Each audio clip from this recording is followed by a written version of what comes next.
Well, hello.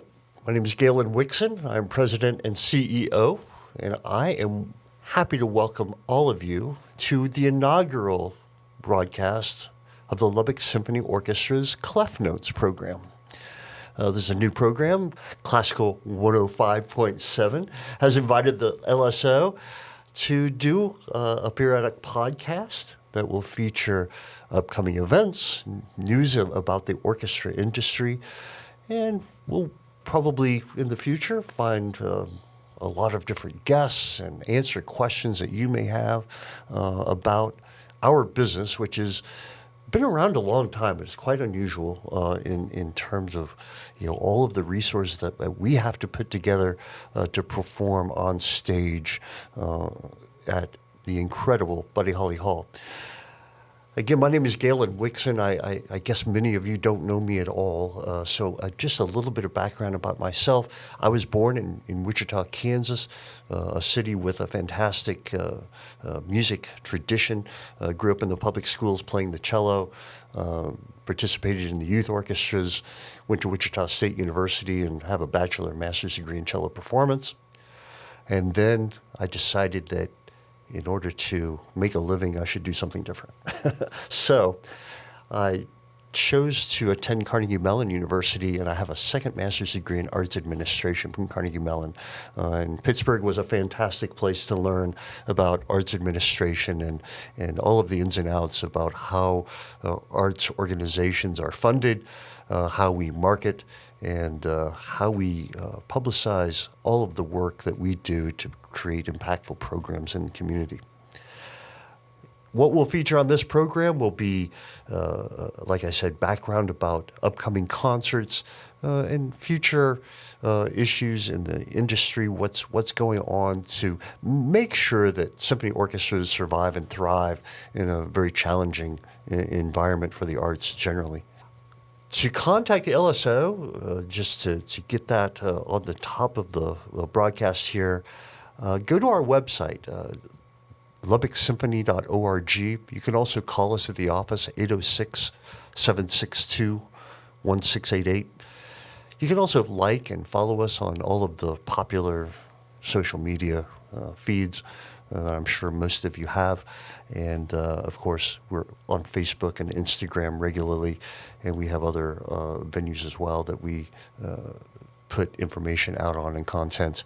We will develop our YouTube channel in the months and years going forward. So that will be another rich resource for Lubbock Symphony programming. We have some interesting concerts coming up. This evening, this first broadcast will be on Saturday morning, January 18th. So this evening, we will have highlights from Rigoletto at Buddy Holly Hall, 7:30 p.m. tonight. That's January 18th. And this concert will feature some incredible guest artists. We'll have Alice Ann Light as our mezzo. We'll have Gerald Dolter as our bass. Richard Truxell traveled here from Philadelphia as our tenor. And finally, our guest that will be sitting with me in a moment will be the soprano Amanda Key. All of these musicians are incredible, and we are so honored to have their talents on stage with us. And I think the orchestra is looking forward to this kind of different way of looking at Rigoletto. Many of us have seen the opera, and we know that there are costumes and sets, and we have to block where the people are on stage, and we have to rehearse the orchestra, and then we have the singers join us, and oftentimes there's a chorus. And it's a very elaborate production. We've boiled that down to highlights, the most popular arias and intermezzos from Rigoletto on the stage Saturday evening. So this should be a very fun performance. We will have also on the program works from the Italian composer Respighi.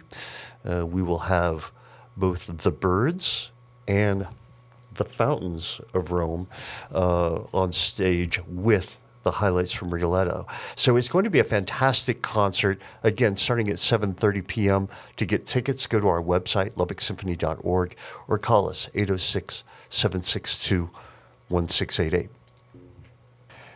And now joining me on our ClefNotes program is the soprano Amanda Key. Amanda, I just introduced a bit of your background about the program coming up with Rigoletto, the highlights of Rigoletto. You'll be our soprano. What do you love about Rigoletto? Well, Gilda is my favorite role I've ever performed. I sang her in Amsterdam about 10 years ago, and she is just, she's so loyal, she's so pure, and Verdi wrote such beautiful music for her. So it really is a blessing to be able to sing her again. And she is Rigoletto's daughter. Yes. And just so your listeners know what to expect, this is not a happy story between Rigoletto and his daughter.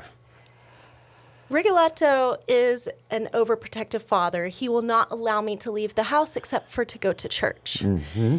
I don't even know his name. I don't know what he does for a living. I just know that he loves me. And I'll ask him, well, can you tell me your name? Well, if you can't tell me that, can you at least tell me about my mother who's in heaven? And so she's a very devout Christian. She does go to church. And that's where she meets the Duke, at church. But she doesn't know that he's the Duke because she hopes that she doesn't want like this Duke person. She wants this like poor student. So he overhears her say that, and so he tells her, "My name's Gualdir Made. I'm a poor student." And she's like, "Oh my goodness, I'm gonna fall in love with this guy. He's like all I ever wanted." She's 16 years old, wow. And Rigoletto just wants to protect his little pure flower of a 16-year-old daughter, and that didn't work out too well. Right, because she's now seen the love of her life.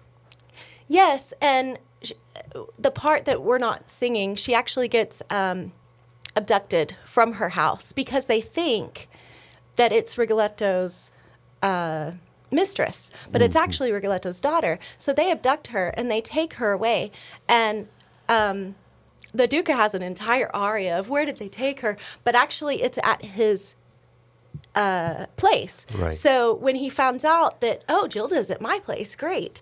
Well, he takes her to the back, and we don't know what goes on, but he basically rapes her. And she still loves him. Wow. Even through all of this, trauma that she's gone through, she still loves him.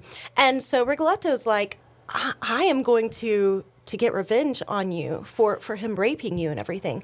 And he's like, let me show you who this person really is. And so they go to Sparfucile's house. And there he hooks up with this prostitute, Maddalena, who happens to be Sparfucile's sister. And she's luring him in so that they can kill him because Rigoletto has given them money to stab him because he wants his revenge. Well, Maddalena's like, he's actually quite charming. Can we just not kill him because he's great? Like, can we do something else? Can we just kill Rigoletto? And he's like, no, I'm a man of my word. He's an assassin. I'm a man of my word, even though I'm an assassin. I got the money, so I'm gonna kill this person. And so they come up with this idea. Mm-hmm. How about if we kill the next person that shows up before midnight? And there's this storm going on. Well, Gilda hears that. Yeah. And Gilda says, I still love this man. I want to save him. And what if they kill my father? Because, so it's really a tragedy. But in her mind, she doesn't feel like a victim. She thinks, if I can sacrifice myself, almost Christ-like, to save the two men that I love most in this world, she becomes this heroine, like going up to meet her mother in heaven.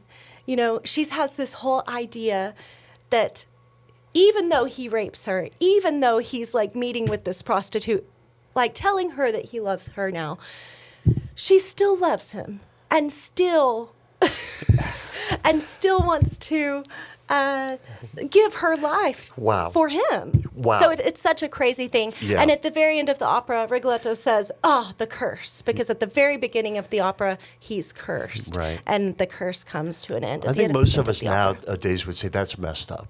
Oh, yeah, that's messed up. So it's not a happy ending, and it's Right. not a happy story.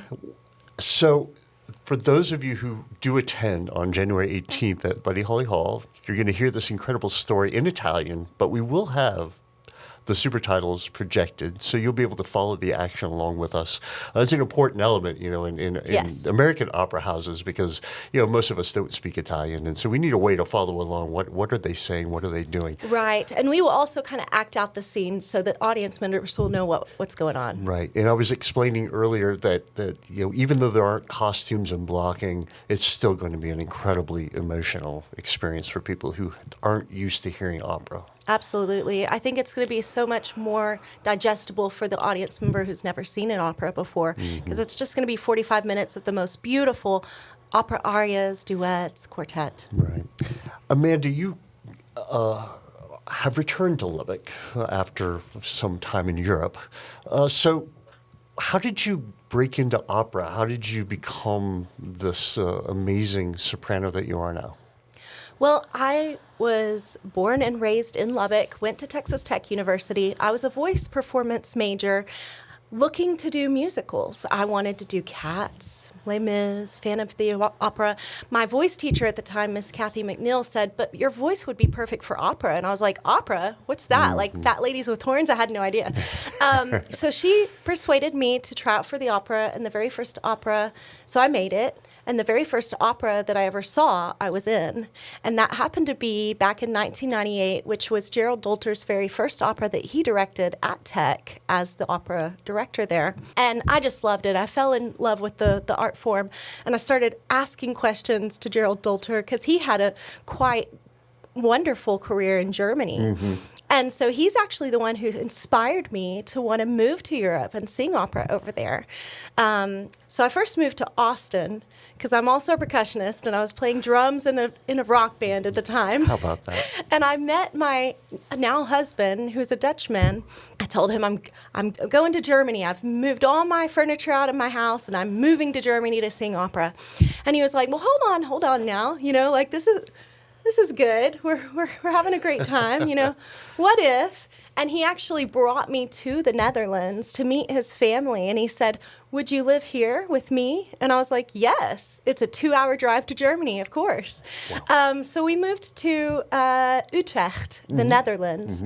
And I got my master's in Amsterdam Conservatory. And there, I co-founded an opera company called Boom, Bold Opera on the Move. Was named artistic director of that. And after that, I was blessed to sing in 11 different countries. I got to sing things like Susanna in La Notte di Figaro in Greece. I also got to sing in Prague at the Smetana Hall. Did some of Susanna's La Notte di Figaro there. And got to sing Gilda in Rigoletto in Amsterdam. Got to sing Norina in Don Pasquale. Just all over the place. Got to sing in Greece as well. So just got to sing in Germany. That was my dream. So I got to do all of that. Amanda, thank you for joining us. Amanda Key. Thank you for having me. You bet. And this will be our first broadcast of this ClefNotes podcast. I hope you'll join us again in a future date. Absolutely. All right. Well, thank you so much, Amanda. Thank you. And so to wrap up this first ClefNotes, I just want to tell you about some other upcoming events with the Lubbock Symphony. On February 25th, we'll have our next sound presentation at the Luca Ice House. Sound concerts are curated by the incredible John Clare. John has just taken a new position at WFMT Radio in Chicago, a big market, and we're very proud of John. He's moving on from Symphony Hall, Sirius XM, and going to WFMT in Chicago. And John will be joining us to set up the preparations and get the groups ready for the February 25th sound concert at Luca Ice House. So please join us then. The sound concerts feature contemporary chamber music with rock star lighting and sound support. We also have free beverages and snacks, and it's just a lot of fun. It's a really fun way to experience some music that you probably wouldn't just throw on your stereo. And so we're really proud of this series. On March 8th, conductor Peter Bay and pianist John Camara Parker joined the LSO for our Masterworks 4 program, which will feature Mendelssohn's Fair Melusina Overture and the Tchaikovsky Piano Concerto No. 1, along with Carl Nielsen's Symphony No. 1. Jackie Parker is just one of the great musicians in the United States right now. And of course, Peter Bay has been the conductor of the Austin Symphony for, I believe, 30 plus years. He's been there, I think he's the longest tenured conductor in the United States now. So glad to welcome my old friend Peter to Lubbock to have some fun with the LSO on March 8th at Buddy Holly Hall. On March 28th, we'll have a chamber concert, the Lubbock Chamber Orchestra with conductor Eric Allen. They'll be at the Crickets Theater. We'll have the Strauss Suite in B-flat major. We'll have David Shea, clarinetist, performing the Copland Clarinet Concerto and the Schubert Symphony No. 8. And we'll finish with Offenbach's Orpheus in the Underworld Overture. So that should be another fun event. And then, of course, as you heard, we'll wrap up the season on April 5th with Masterworks 5 and Carmina Burana. Finally, in June, on June 7th, we'll have a very special presentation. We'll have a tribute to ABBA. It's actually called The Concert, a tribute to ABBA.